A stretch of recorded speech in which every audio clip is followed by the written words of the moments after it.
Imagine a force that swept away all borders on its path from the Pacific Ocean to Central Europe. The Mongol Empire became the largest contiguous land empire in history. Many mistakenly believe it was merely an uncontrollable horde of savages. In reality, Genghis Khan's success was a triumph of discipline, logistics, and advanced tactics. How did those whose appearance made kings and emperors tremble actually fight? Today, we will conduct a detailed breakdown of the Mongol military machine. The foundation of Genghis Khan's power was a strict decimal system of army organization. The entire host was divided into tens, hundreds, thousands, and tumens, corps of 10,000 warriors. Every soldier knew his place and obeyed his commander implicitly. The army was governed by the harshest discipline, codified in the set of laws known as the Great Yasa. The army transformed into a single, precisely functioning mechanism. The Mongol's main advantage was his mobility and versatility. Each warrior had between 3 to 5 horses at his disposal, allowing the army to move with incredible speed. The Mongol horse was hardy and could forage for food even from under the snow. The primary weapon was the composite recursive bow, which could strike at distances of up to 300 meters. Mongols could release up to 10 arrows per minute while at a full gallop. In addition to light cavalry, Genghis Khan utilized heavy horsemen in lamellar armor. They delivered the decisive blow with spears once the enemy had been exhausted by arrow fire.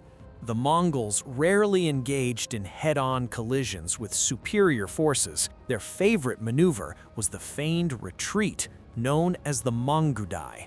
A specialized detachment would simulate panic in flight, luring the enemy into the line of fire of the main forces. When the enemy ranks became overextended and lost formation, the Mongols would suddenly wheel around. At that moment, fresh units would emerge from ambush, striking from the flanks and rear. This tactic was called tulugma, a classic encirclement perfected to a science. The enemy found themselves in a ring that gradually tightened, destroying everyone inside. Intelligence was an equally vital factor. The Mongol army possessed the finest reconnaissance of its time. Scouts moved hundreds of kilometers ahead of the main army, gathering information about the terrain and enemy forces. Genghis Khan created the Yam system, a network of postal stations for the lightning-fast transmission of dispatches. Information flowed to his headquarters faster than the enemy could even realize the threat. In battle, signal flags, smoke bombs, and whistling arrows were used to command the troops. This allowed for the coordination of vast masses of people without direct vocal contact. Commanders could change the direction of an attack in seconds, reacting to shifting circumstances. Many believe that nomads were powerless against city walls, but this is a myth. Genghis Khan understood the value of technology and actively recruited Chinese and Persian engineers.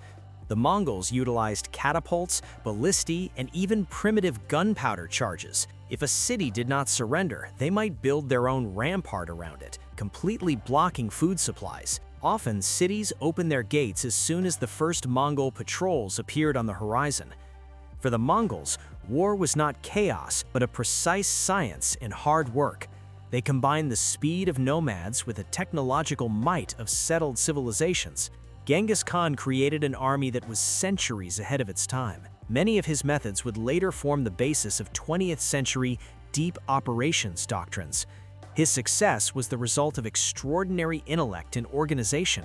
Which Mongol tactic did you find the most impressive? Let us know in the comments.